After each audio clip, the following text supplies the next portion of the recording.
পাতিলে ঢালা হচ্ছে বালতি বালতি আলু ঘাটি। নানা পদের মশলা আর কারিগরদের কারিশমায় রান্না করা হয় স্বাদে অতুলনীয় বগুড়ার ঐতিহ্যবাহী আলু ঘাটি। বগুড়ার আলু ঘাটি এত সুস্বাদু যে আমাদের অন্য ডিস্ট্রিক্টের যদি কোনো বন্ধু বান্ধব আমাদের বাসায় আসে, তারা আলু ঘাটি খাওয়ার জন্য খুব ইচ্ছা প্রকাশ করে। মানুষের পছন্দের এই আলু ঘাটি রান্না করতে প্রয়োজন হয় আলু আর গরুর মাংসের। বিশেষ এই খাবার তৈরিতে প্রথমেই পানিতে ধোয়া হয় আলু,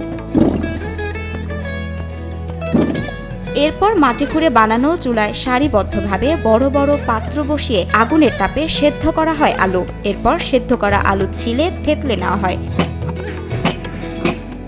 সেই আলুতে আদা বাটা, রসুন বাটা, হলুদ ও মরিচের গুঁড়া এবং স্বাদমতো লবণ সহ জিরা, তেজপাতা, ফোড়ন, পেঁয়াজ সহ নানা ধরনের মশলায় তা চুলোয় জাল দিয়ে কষানো হয়। কলা তেল দিয়ে, তারপরে পেঁয়াজ দিয়ে, তারপরে একটু মরিচ দিই, কাঁচামরিচ দিয়ে ওটা কষে দিয়ে তারপরে ময় মশলা দিই, দেওয়ার পরে তারপরে আলু ঘাটি ঢেলে দিই। অন্যদিকে অন্য পাত্রে মশলায় কষানো হয় মাংস। পৃথকভাবে মাংস আলু কষানো হয়ে গেলে তা একত্রে ঘাটির জন্য পানি দিয়ে বারবার নাড়া হয় যেন লেগে না যায়। তরকারি ঘন হয়ে আসার পর চুলা থেকে নামানো হয় মজাদার আলু ঘাটি। এরপর প্লেট অথবা কলাপাতায় পরিবেশন করা হয় সাদা ভাতের সাথে সুস্বাদু আলু ঘাটি। গরুর মাংস বা খাসির মাংস ছাড়াও মাছ দিয়েও তৈরি হয় আলু ঘাটি। আসলে বগুড়ার আলু ঘাটির স্বাদটা ইউনিক, মুখে লেগে থাকার মতো, যার কারণে আসলে এটা এই ঐতিহ্যটা মানুষ, বগুড়ার মানুষজন ভালোভাবে স্মরণ করে, মাঝে মধ্যে সময় পেলেই তারা আয়োজন করে।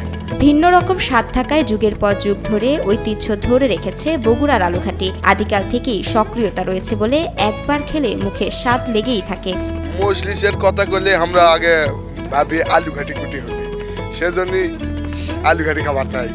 এক সময় কুলখানি বা দোয়া মাহফিল হলেই আলু ঘাটি তৈরি হতো। তবে দিন দিন এই খাবারের জনপ্রিয়তা বেড়ে যাওয়ায় আকিকা, মজলিস, মাহফিল, জনসভা কিংবা হালখাতা সহ ছোটখাটো সব অনুষ্ঠানেই এই খাবার রান্না হয়ে থাকে। এটা দোয়া সংক্রান্ত কোনো বিষয় হলে বেশি লোকজন হয়, সেখানে এই আলু ঘাটিটা সাধারণত করে থাকে। বগুড়ার ঐতিহ্য এই আলু ঘাটি আমরা সব অনুষ্ঠানেই প্রায় আর ভালোবাসি, এবং এর যে যারা পাক করে তারা এই আলু ঘাটি স্বাদ হতে কি করা লাগে সেটা ওনারা করতে পারে। বাইরের ডিস্ট্রিক্টের লোক যারা বগুড়া আসছে, যারা এই আলু ঘাটি খাইছে, তাদের মুখে যেটা শোনা, তারা বলছে এটা ঐতিহ্যবাহী খাবার এবং এটা একটা স্বকীয়তা আছে। সেই স্বকীয়তা হলো যে এটা আলু ঘাটি বলতেই বোঝা যায় বগুড়ার একটা সুনাম আছে। দেশের অন্যান্য জেলায় এ খাবার তৈরি হলেও বগুড়ার আলু ঘাটির স্বাদ অনন্য। বিভিন্ন ধরনের মশলা আর কারিগরদের মুনশিয়ানায় অনন্য স্বাদের হয়ে ওঠে এই খাবার।